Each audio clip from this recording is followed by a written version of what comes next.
So I went into my notes from the last time you and I spoke. Do you remember when that was? Was that in 20 or 21? It It was was in very 20. early. It was almost Oh three my years gosh. ago. A lot has happened since then. A lot has happened since then. I mean, it didn't feel like 3 years ago when Donovan said you're on the schedule. I'm like, sweet.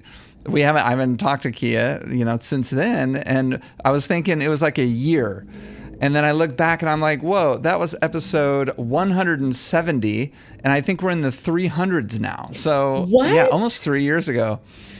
Wow. I know. And he was, DMing me, and I was like, I need to get back on the schedule. I think I actually reached out to him Oh, at some good. point, like, don't kill me. Like, because we are really due.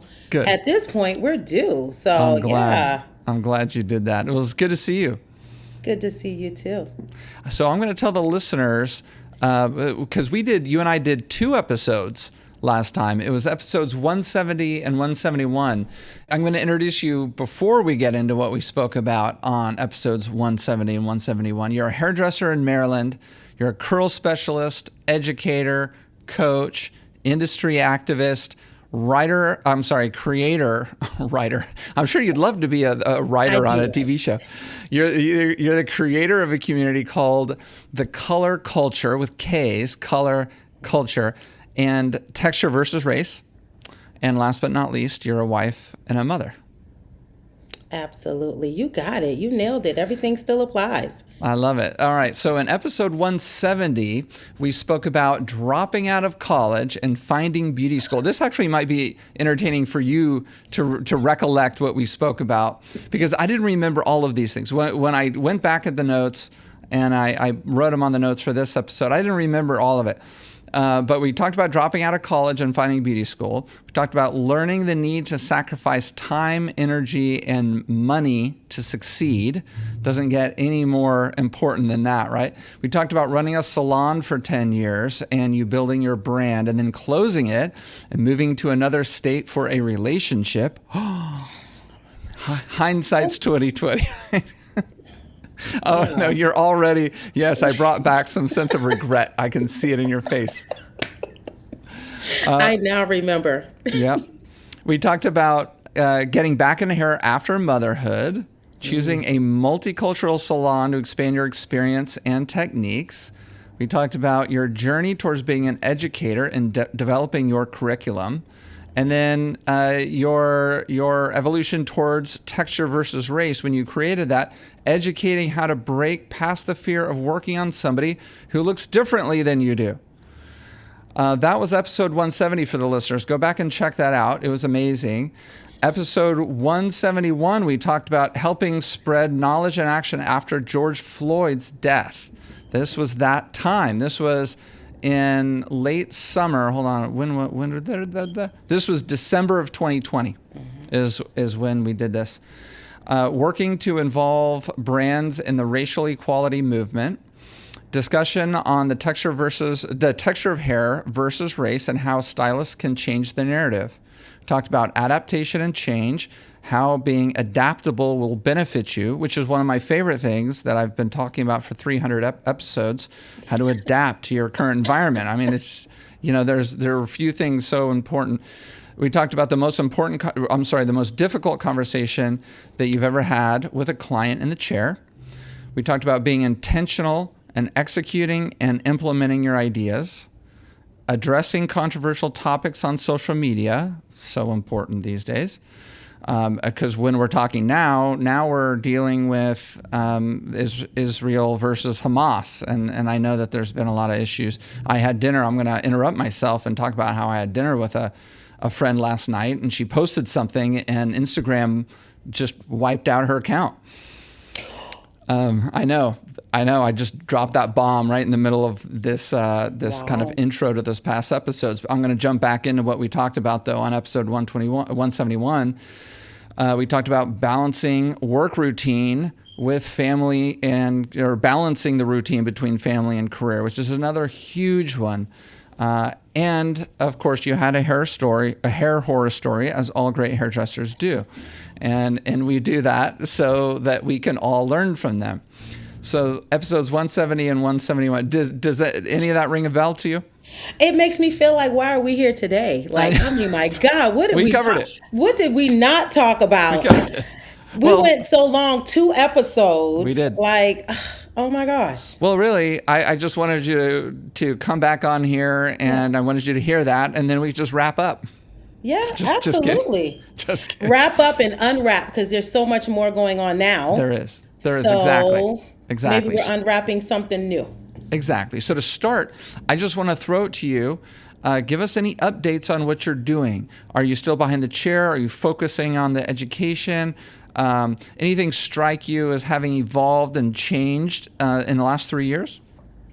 Absolutely. So, first of all, thank you for having me back on. Thank you for having such an extensive conversation. I don't even know that I knew I unloaded that much information in the first episodes, but a lot has changed for me. Right after that episode, I really started to hone in on my education, taking texture versus race around the world. I'm international, but not like leaps and bounds international, but the message has become international in itself, right? And so I find myself having a lot more conversations with people who want to be a part of the movement, and just organizing that in itself has been extremely important, right? It's been extremely aggressive over the last 3 years. We've also evolved from behind the chair to focus more on that. And I've actually taken on more of a consulting role with big beauty brands and helping them show up more organically in the beauty industry. So I do that by doing education and classes for the C-suite, the executives, the educators, their influencers, wherever I can get in to have this conversation with them to help them, even in their offices, understand what diversity and inclusion looks like. Not outward facing, but inward, right? Like internally, what does that look like? And that's been a huge change for me. And then I've also created more of a gathering of Black artists and created an agency where we now create opportunities for Black artists to be seen and get exposure and opportunities in other places like the hair shows, and maybe with brands. We have them partner with different brands and do different things. And that has been very satisfying.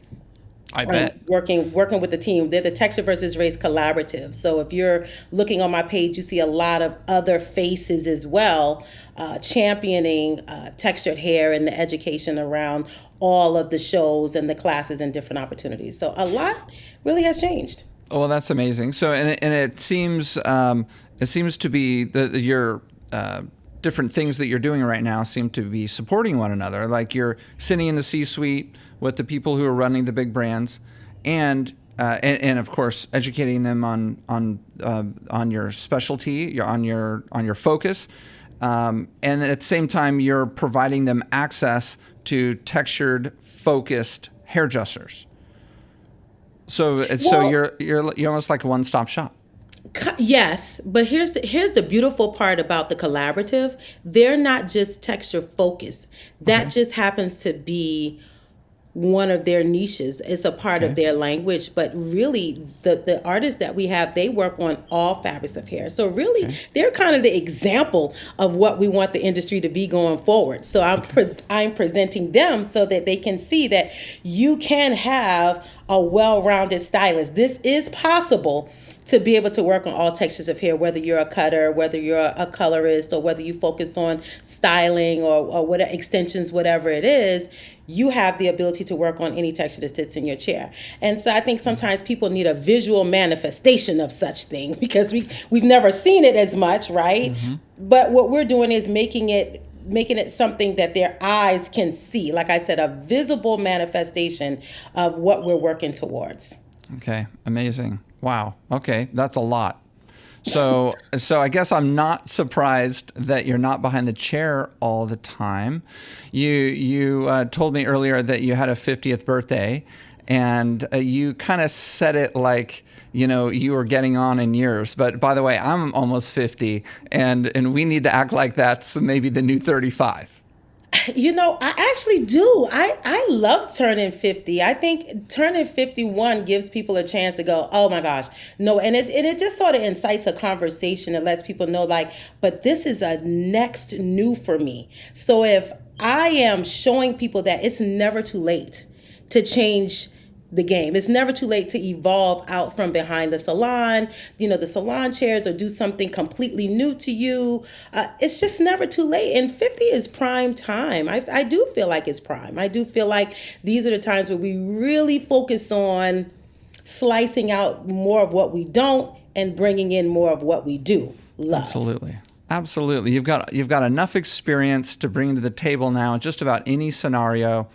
And you can be so much more effective in many situations. I think that's true. And I think the people who study this kind of thing find that the 50s are the prime, wage earning years for most people in their career. So yes, we are young.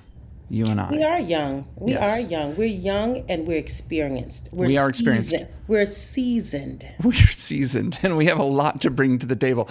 I'm curious, as I'm listening to you and these new things that you're doing, what are you learning going into the C-suite and these big brands, which are big multi-billion-dollar brands, whether it's L'Oreal, which is the biggest, or Wella, or any of these, Cow.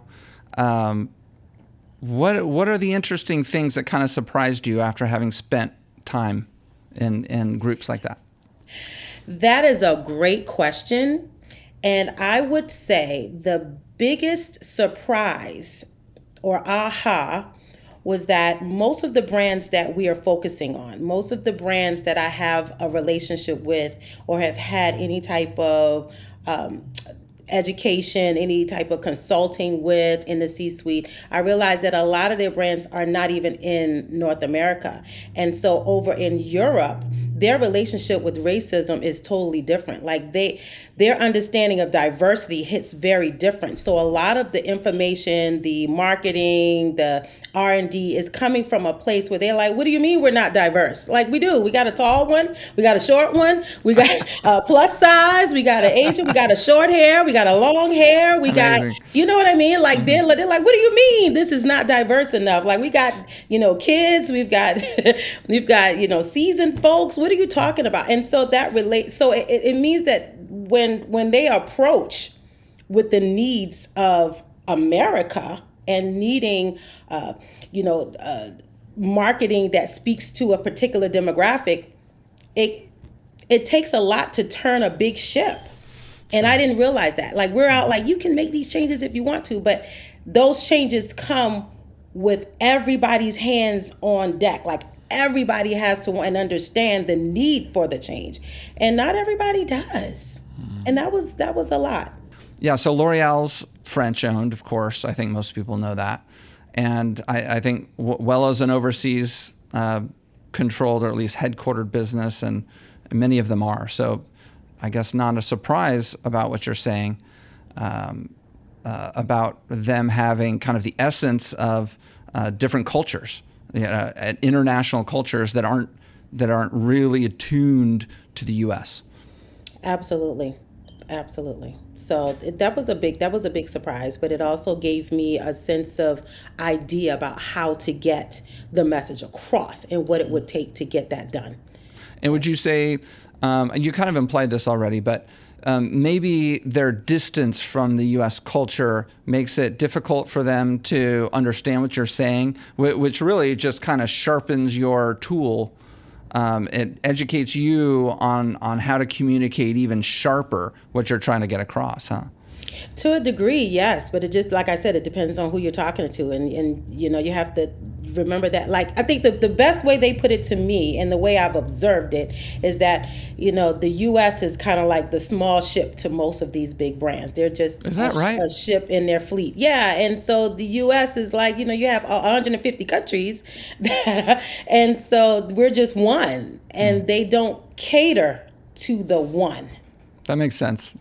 Right? They can't cater to the one. So a lot of what we see when we see global campaigns are coming from these different countries, and they're not necessarily, like you said, they're not representative of the heart and intention of the U.S. market. Right. And so the people here have to work on this ground level to sort of capture what they want to put out.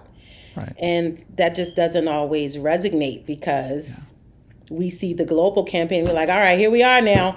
You know, where's the dark skins and the dark hues and the tight curls now, you know? Yeah. So there's always kind of that disconnect. And it just takes more than just one message and one messenger. It's going to take everybody to have all hands on deck to make those changes. So are you, do you feel like they've been receptive, and do you see them changing what they're doing at all yet? Yeah, I think there are a lot of there's a lot of moving parts, and there's a lot of movement within the brands. I think I will say this, there's always that one or two core people at every brand that has a heart for this, but they fight the most to get stuff done. Unfortunately, when George Floyd was murdered, everybody was on board with DEI. Now we're seeing more of a bottleneck of that conversation because it's not the highest priority anymore for the brands. I will say that.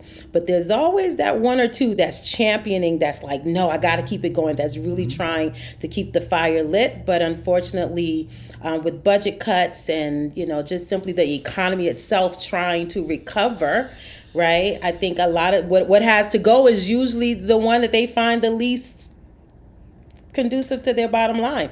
And so unfortunately, it's DEI. Right. I mean, it becomes, when you've got one of these big ships, it becomes an issue of immediacy. They have immediate problems that need immediate solutions, and that tends to be what takes up everybody's time and effort, unfortunately. You posted something on your Instagram that I thought was awesome, since we're talking about the big companies.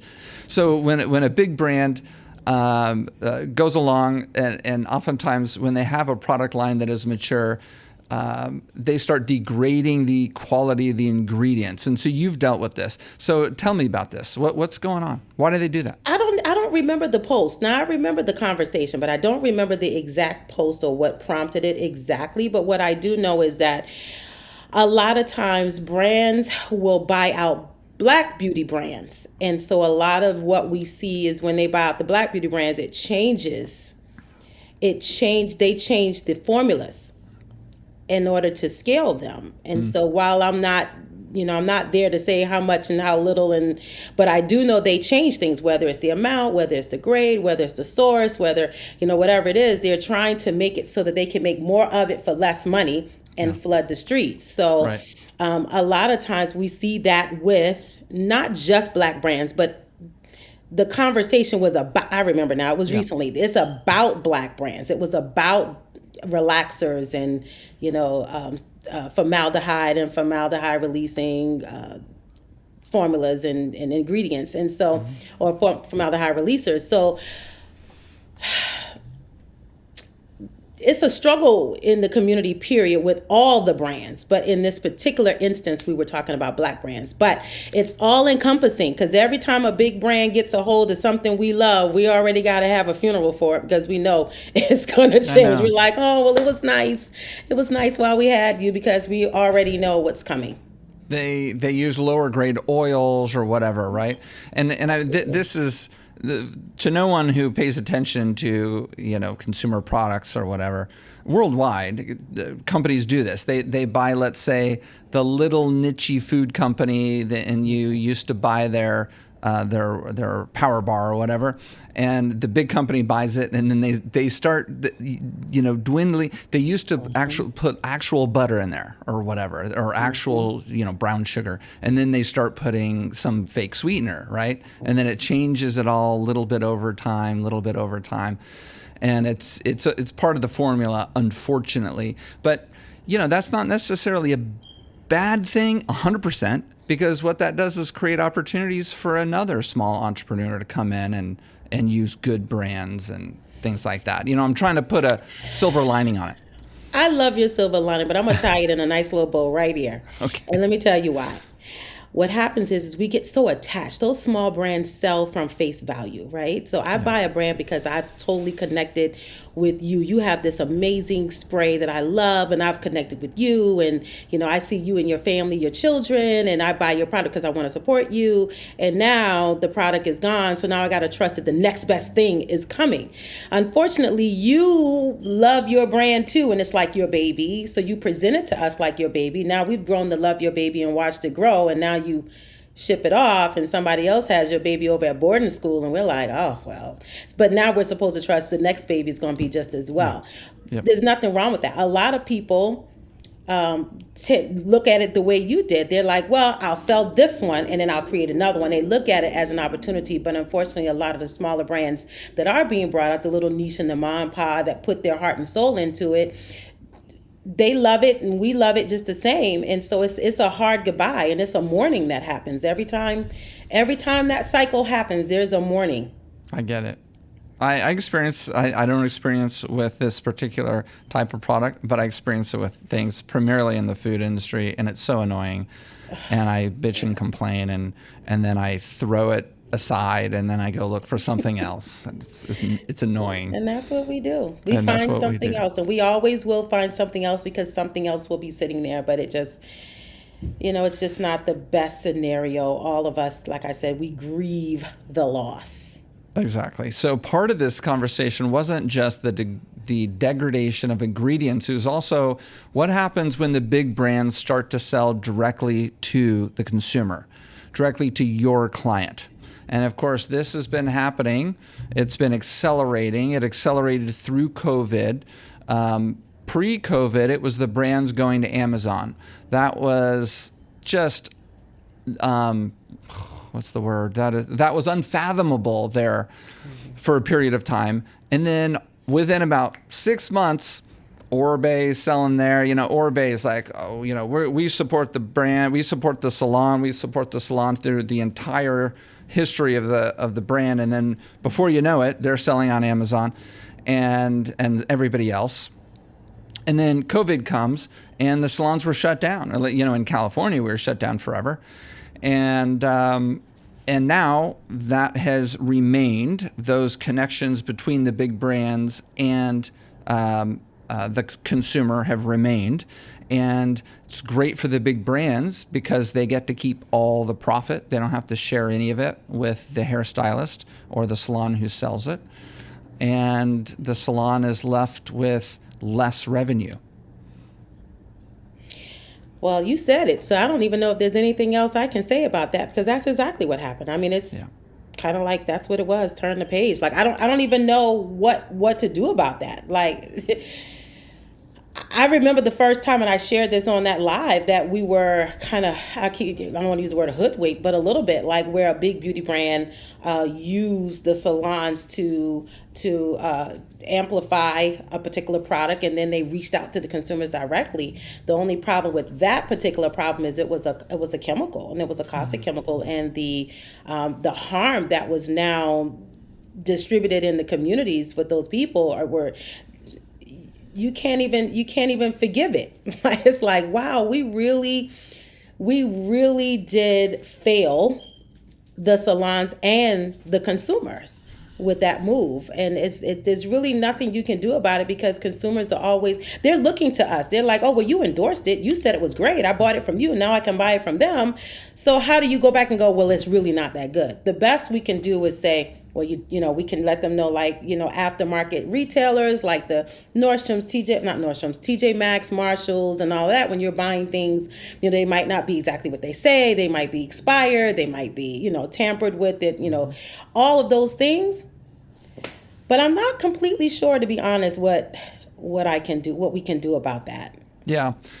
Well, I think, one thing that we tell all of our beauty professionals is there's a benefit to having the product that's perfect for the client right there when they're in the salon, right? Versus them having to go find it somewhere on Amazon. As much as Amazon is very convenient, I and my wife, my family, we buy lots of stuff on Amazon.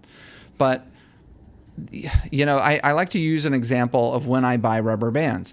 it seems very simple. Go on Amazon and buy rubber bands. Well, if you ever go on Amazon and search rubber bands, you get 47 different kinds of rubber band. There's this gauge and then that gauge and then this, length and the whatever. And it actually takes you quite a while to find the right rubber band, because the first time I did it, I thought I had what I wanted, and what I got were these enormous rubber bands. Oh my goodness. Okay, so it's not an immediate thing. It's more convenient to have it right there when you're in the salon. Make sure that you get the right thing. But of course, that does put the onus on the beauty professional to be a salesperson, and we all know a lot of beauty professionals do not want to be salespeople. Well, here's what I will say about that. Now, when I started to see people having access to things that I absolutely loved, that it was the perfect product for them, and you couldn't avoid it being on Amazon, or them having access to it directly from the company, however it was being distributed. What I did do is I always put the burden of, and I don't want to use the word loyalty, but I did build value in the relationship that I had with the clients to say. And sometimes I just come straight out and say, yes, you can buy it from so-and-so. Yes, but that doesn't support me, because I'm the one that's giving you the education. I'm the one that's nursing your hair. I'm the one that's in this journey with you. So support me. And I would pretty much say support me, because if ease and getting it really quick or a couple dollars cheaper is that important to you, then I can't do anything about that. But for the people who it does pull a heartstring on, to go, well, an extra day of shipping might not harm me. Or, if I did like an affiliate code or something, or if they say, oh, a couple of extra dollars here and there won't kill me because I can support Keya. That's kind of where I pull that heartstring with them, and I just let them know, like, yeah, it might be easier, but this is just much more fulfilling. This one helps support our relationship. And most of them go, okay, fine. They do, Yeah, I think that's very, very important. And I think that coupled with the comment that buying it from me is the same price as buying it on Amazon. And that's more true now than it was 5 years ago, because 5 years ago, there was a lot of bootleg product. There's a lot of diverted product. Now, because Amazon has kind of formalized and professionalized the relationship with the brands, for good or bad, there is at least price integrity, which means that they have to charge a minimum amount for that product, as is their deal with the brand.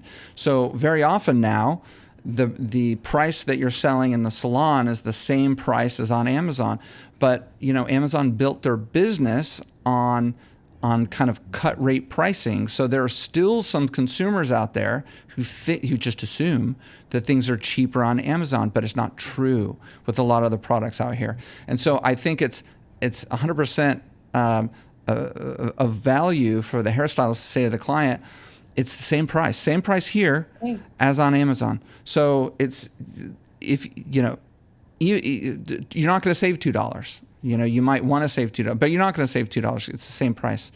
And then that's going to encourage them to buy from you even more. Well, what I love that we have evolved into is a lot more of the affiliate codes, because a lot of people are moving into more salon suite spaces where space is limited, and so some of us have and will evolve into a space of just saying, hey, here's these products to buy out of my store, and then they still get the kickback, but they don't have to have the investment, they don't have to store it, they don't have to hope what they have is what you need. Right. Like, it kind of helps streamline the business part of retailing, but still being at the helm of it, still saying, let me share with you what you need, let me educate you on what you need, and I can still get a kickback, but I don't have to keep the product, and I don't have to keep the supply in house. So there's room for both things to be good, and to also have an advantage, and equally gratifying for both. Right. You give up a lot of the margin. For those who don't know about the affiliate relationships, you're getting 5, 10, 15% on average, from what I understand. That's a lot less than 50%. To Keya's point, though, yes, you don't need to buy the product in advance and hold it. At Salon Republic, we've put a great deal of effort over the last 5 years into having a beauty supply in the salon, so people can in real time almost buy the product for $10 and sell it immediately for $20. So we tried to solve that problem. That's an unusual thing, though. I know in most situations you don't have that. I was about to say, is Salon Republic, and you can help me, is Salon Republic, are they buying the products and then the suite owners get to send their people to like maybe this store, like a suite for just retail, or how does that work? Right up front in our salons, right by the reception desk, is a full merchandise setup. Merchandise cabinets. We sell about 80 products.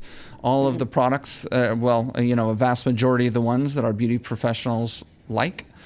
And the SR beauty professional can go and they can buy that product for a wholesale price. And then they can stock their studio. Or if their client, who happens to be right there in the studio, needs XYZ product and the hairstylist doesn't have it, they can walk down the hall, they can buy it from us for $10 or whatever. They can walk it back to the studio and sell it to their client for $20.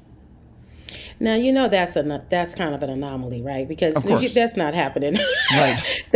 I'll come work at the Salon Republic if we go do all of that now. To? You know what I'm saying? But yes. Somebody's making money. Salon Republic is buying it not at wholesale, and they're not just giving it away. Like, they're not making any margin. So again, they are making 50%, but somebody's holding the bag. Somebody stroked the check, and we're a distributor. So, we're kind of like a Cosmoprof.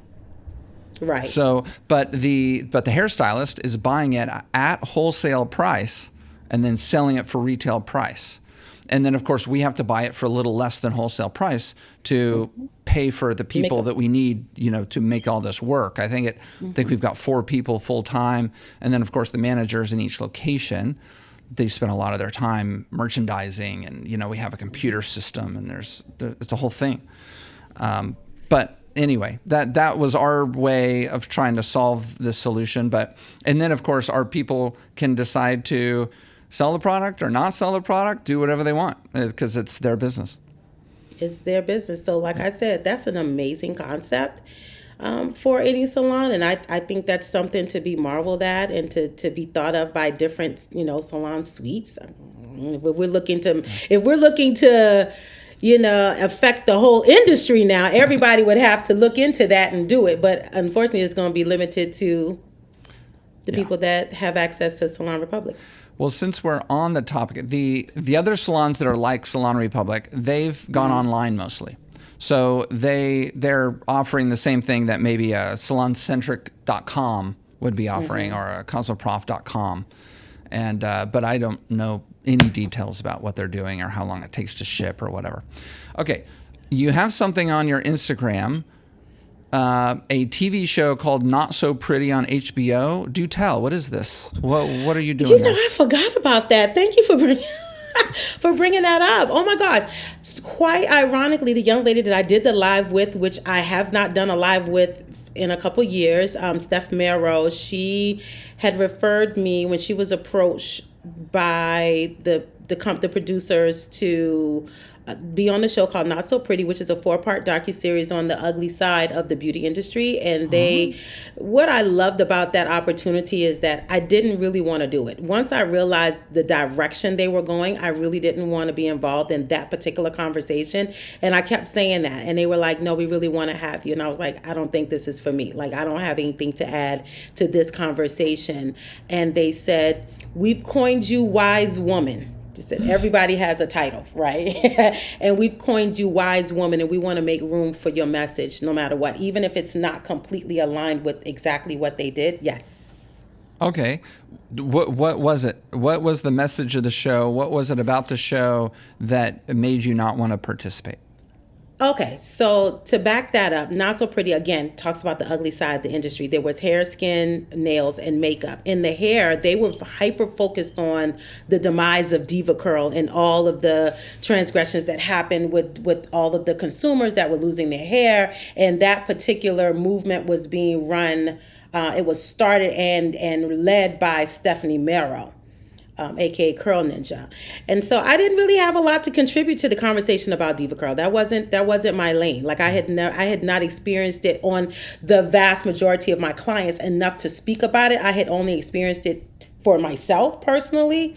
And I said, if that's not enough, I mean, I don't have anything to say about it. I just didn't want to be on the Diva Curl bandwagon because that just wasn't my jam. Like I was like, well, Steph had more to lend to that particular conversation, but they were more concerned about me sharing the TVR movement, the message, and how, texture has just been so bastardized in the industry, and how we were trying to champion texture equality and, all the different ways we were doing it. And they gave me a chance to give a little bit of history too about, just where we are as a community and as a Black community in the texture and in the beauty industry. Amazing. It was really good. It took them because they started that during the pandemic, like right before right sometime during the pandemic, and they kept thinking things were going to open up. So it lasted till it went 20 and 21, and we finally finished up shooting like the end of 21, and then it came out spring of 22. Interesting. Did they fly you somewhere to do the shooting, or did they come to you? How does it work?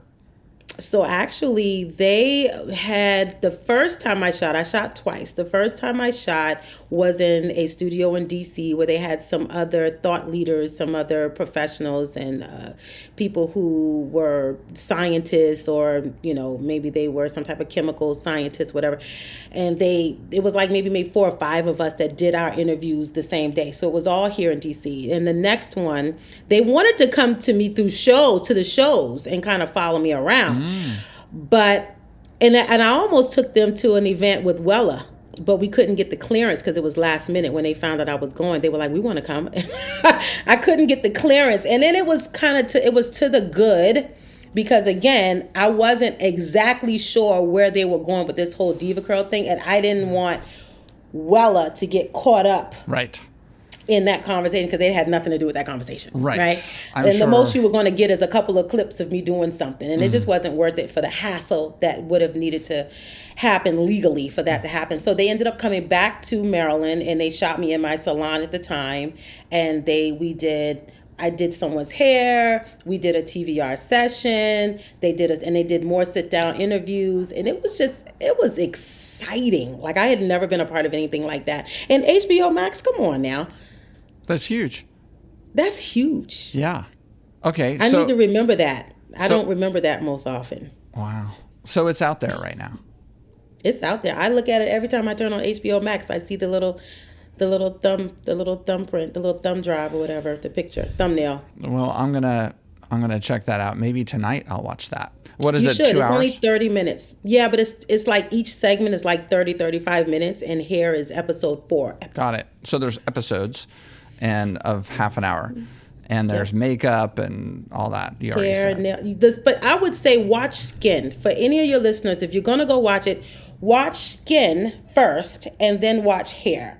What I would have liked is some of the chemistry and the explanations. Like they did a thorough job on skincare, and then they didn't really let it translate as much into the hair, which was what we needed, right, to really support. They just kind of really went after Diva directly, and I just feel like there was something missing in that. And so I always promote people to, if you watch the Skin, is going to be the same for your scalp too. It's going to be the same for your hair. Got it. So it ended up being an assassination of Diva, kind of? Yeah. Yeah. Yeah, I was shocked. I was kind of nervous too. I was like, oof. I'm like, but hey, I'm like, it is what it is. I don't, y'all should have, whatever. Are you on TikTok these days? I am. I'm not on it well. I think I could be. If I put the same effort into TikTok as I did Instagram, I think I could have a pretty big following. Yeah. But I don't always remember to post everything on TikTok. It's like a different job. And I just simply, it's a whole other job, and I'm not really here for it. I'm 50. That's my new line. I'm 50. I'm just more of what I want and less of what I don't. That's my mantra. I like that. I like But that. I'm going to be on TikTok soon. I ain't going to be doing no dancing and carrying on. I'm not, Right. lip syncing and karaoke much. Yeah. But I think TikTok has its place, but I just haven't found it for myself. Neither have I.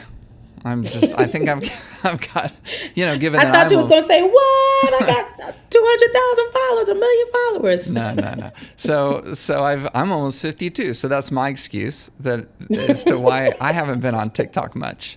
I think I put 2 videos, and the first video is like me looking at the camera, like, how do I do this? Right. It's horrible. Anyway, Salon Republic, we've got a couple good people in the office who do great videos, very funny stuff, and so they're up there, they're doing stuff. But tell them to call me; they can do some stuff for me. Okay, I'll take you up on that. But to tell you the truth, with social media these days, I don't have the time, and I hate to say that because it just sounds like an excuse, and I hate excuses. But it's not an excuse. It is a fact. For every minute that I spend on TikTok or really even Instagram is a minute that I'm not spending doing this thing over here that I have to do. Whether I want to or not, I have to do this. And it's just more important. And so I've not been great on Instagram, and I'm annoyed by it. But that is the truth. Okay, so fun fact.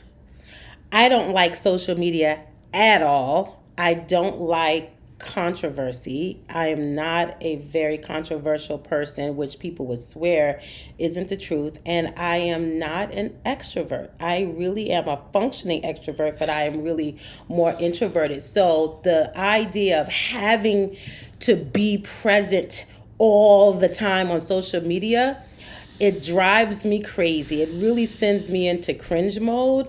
So I've just become a social media rebel. I'm going to give you what I got when I want to get it, and that's what you going to get. Yeah. And that's it.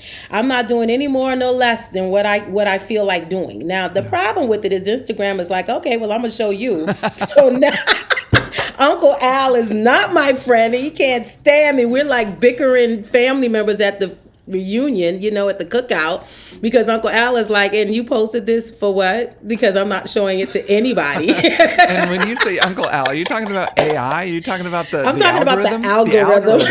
Yeah. Algorithm is Uncle Al. Al, yes. Yeah, so he shows off a little bit and acts a little crazy. So I have to sometimes, be nice, play nice in the sandbox and hope that they'll play nice as well. But for the most part, I just don't feel like, the aesthetics, and did I post twice, and did I post something funny and something this and something inspirational, and did I post, I'm going to post what I want, I'm going to post what I can. It's exhausting. I'm going to post what I can. Yeah. And a lot of times what I want to share is important or really funny or inspirational, but there's no particular order and there's no time frame. You kind of got to get what I give. Yeah. I am right there with you. I send Uncle Al a birthday card once a year, and otherwise he has no idea who I am. And frankly, I don't even know if he knows who I am. Like, I don't go back to like 2 posts ago to see like how, air quotes for the listeners, well it did. I don't do that. I don't have the time to do that. I do that.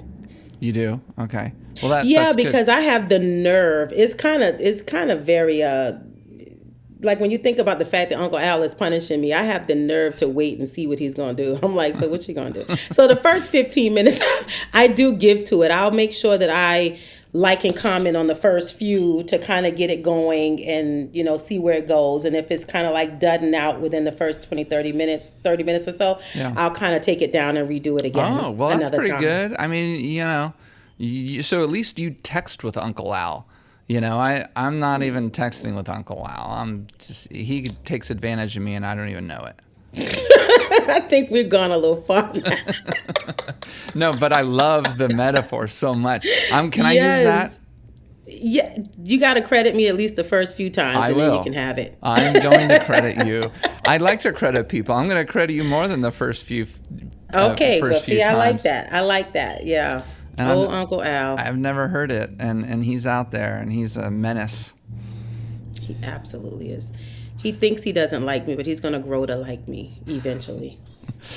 Do you have any new hair horror stories? Given that it's been 3 years. I have a hair salon horror story. Okay. About how I left my salon. Okay. So within the last 3 years? Oh, yeah, the last year. Like, Okay. I think I left June of last year. Do tell. I was... So I think there's a lot of dynamics that go on, right? And I think I had exhausted my time in this space, and I had absolutely gained everything that I could, even if it was just good content, because sometimes things had just gotten to be so bad, like, just dealing with people. At that salon? At that salon, And yes. you've been there for how long? 10 years. Oh, wow. Because think about it. Now I created Texture versus Race, and I had never done a Texture versus Race class there. Never done texture education. Never had the conversation. So it was almost, how do I say this so that it sounds, because I don't know if it's going to sound I'll good. say it for I don't know you. if I can make it sound good. It was a little weird that they didn't have you in there doing a class. Weird, but here's the kicker, the gag of it all. Because they weren't a part of the message, they constantly, over time, became the content that I needed to build the curriculum. Like, see, now don't do that. So it was a lot of amazing. And then silver lining. Okay, but here that was a silver lining. But okay, the other silver lining was they didn't care as much about me coming and going. So they made things very easy and flexible for me to be there because I was not there much. Okay. But me not being there much probably started to cause a point of contention with us. You know what I mean? I think, and I will say this, and I'll go on record and say this. I think sometimes you can outgrow people's capacity for you too. Mm-hmm. And I think they start, because they're okay with you growing, but don't grow too far past what they thought. And so I think it became, oh, what are you doing? Like, oh, what is this about? Like, oh, well. And so just little things, little foxes started to get in, and I think one day it was the wrong day, and I remember doing hair, and see, at the time Not So Pretty had just come out, so people were flooding the salon with boxes and sending me all this stuff, and of course, because we focused on the salon, we shot at the salon, they did a hero section on the salon. Wow. So everybody could Google that and look it up and send me something. And so people were sending me stuff. And I think because I wasn't in the salon like maybe once, 1 week out of the month, a couple days out of the month, sometimes those boxes would pile up, and, and I just had stuff, products and everything from every which way, trying products. And I think they just were annoyed with my presence, period. Okay. And so one day I was doing hair, and the owner said something like, I feel like, what did she say exactly? I want to make sure I quote it. She said, I feel like the Sanfords have moved in. Referring to the old TV show? Oh. Ugh. Wow. And I said, what did you say?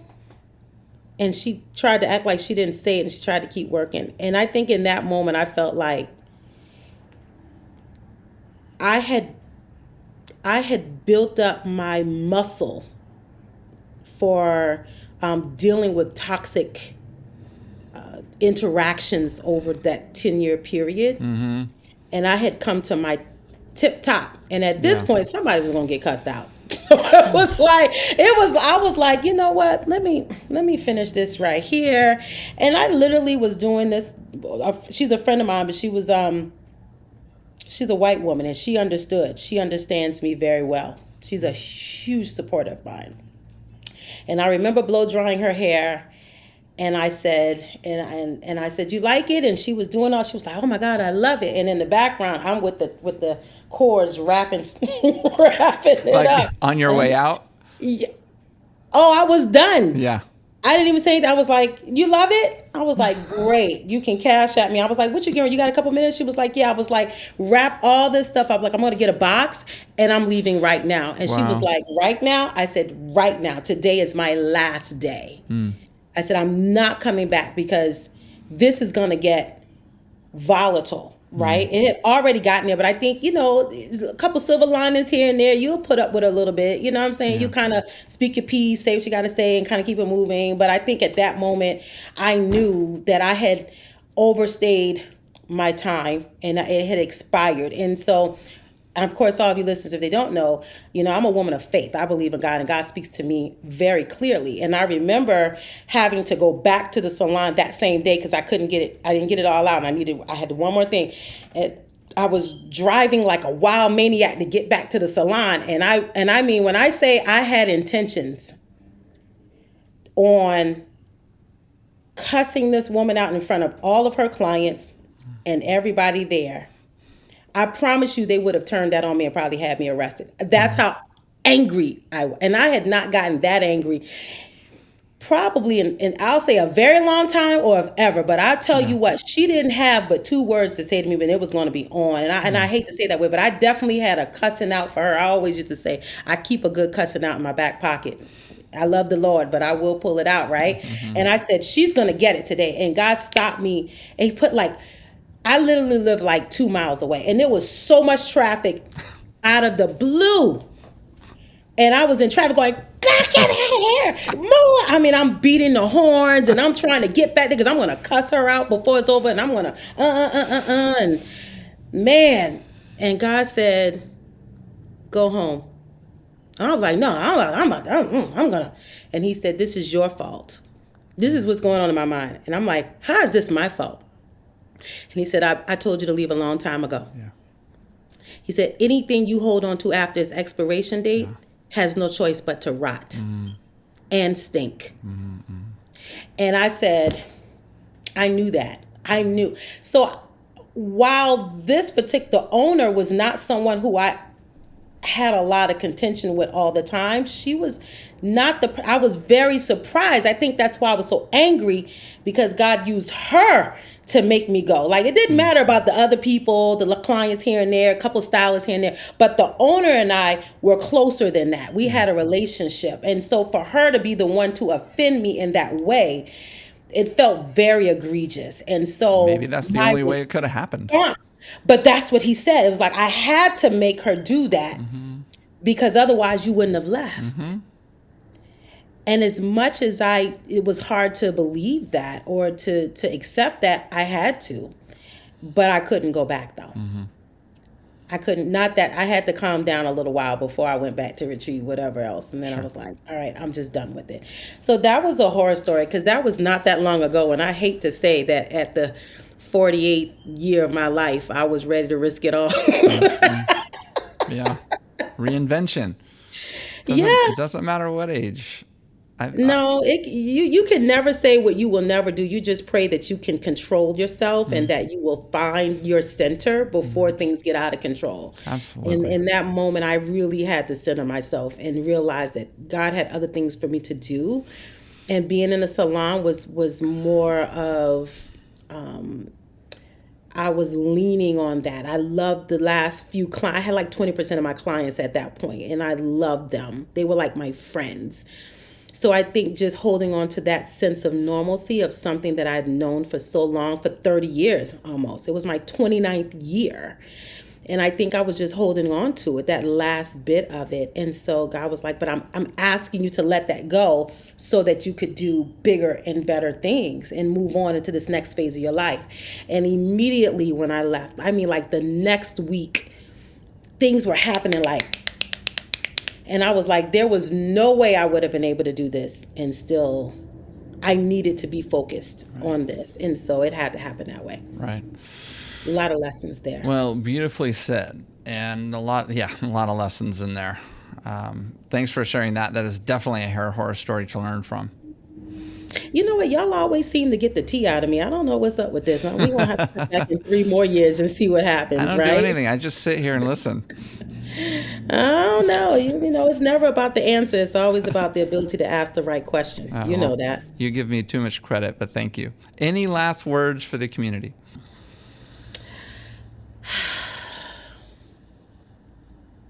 We need you. I need you to make a decision. the opportunity to change this industry into into a place that we want to see, the way we want to see it, fully embodying beauty through this lens that beholds everybody, no matter what hue they are, no matter what texture they are. Like, we have got to unify in a space of beauty and art and science. But we can't do it without everybody's permission. Everybody has to have buy-in. I've been saying this for a while, but now is the time is of the essence. You have to lean in, and you have to lean in with a sense of intention and commitment. And that means getting yourself educated. That means showing up in your communities. That means creating salons where people feel welcome. Everybody. This is super important and crucial for this time. And I don't want to say time is running out, but time is definitely running, and it's not stopping.